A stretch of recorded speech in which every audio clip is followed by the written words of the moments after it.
Imaginons maintenant que je veuille installer une machine à laver dans ma maison.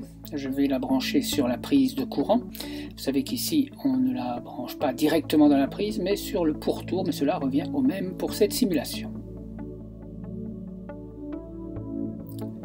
Voilà. Eh bien, on voit que la machine est bien branchée par cette diode allumée. On imagine comme cela que le courant y arrive bien. Avant de continuer, on va installer un différentiel pour sécuriser l'installation, puisque nous sommes dans une maison où il y a peut-être parfois un sol humide, voire de l'eau par terre. Et puis c'est obligatoire pour les salles de bain. Alors voilà, on va améliorer l'installation en ajoutant un nouvel appareil appelé interrupteur différentiel. Il va couper, dans certains cas, à la fois la phase et le neutre, comme le ferait un interrupteur on-off.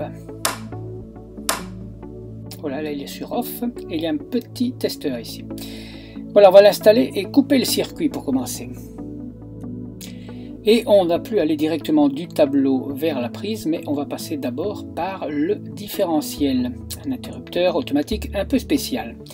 Voilà, la terre peut rester branchée.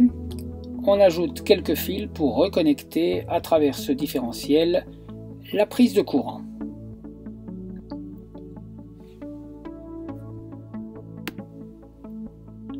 Donc le courant va passer par ici, puis par la prise et enfin arrivera à la machine.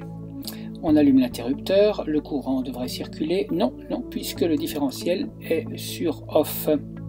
Je le place donc sur on. Et la machine est bien branchée comme précédemment.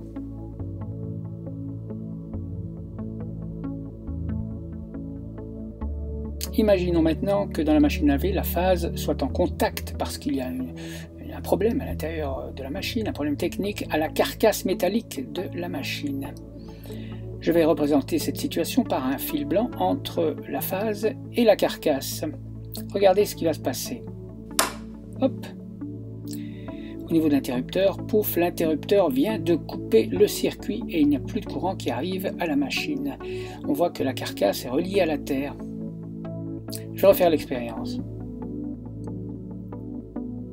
Contact entre la phase et la carcasse. Et toc, interrupteur sur off, lampe éteinte.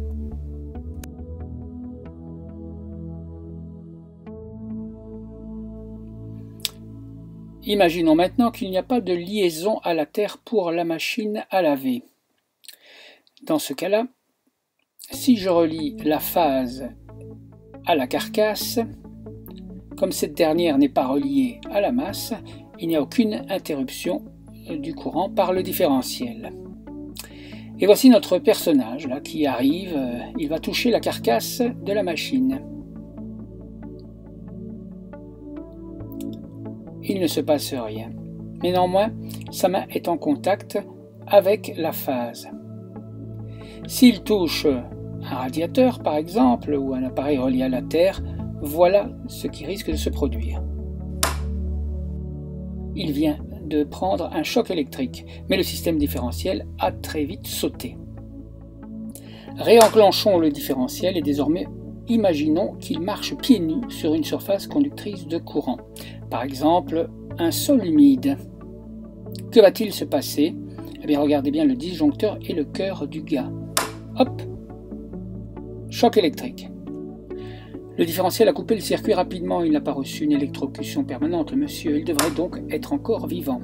Remettons l'interrupteur sur on une fois de plus, il va sur un tapis humide, et dans un instant, le différentiel saute, le différentiel va ressentir une perte de courant vers la terre et va donc couper le circuit.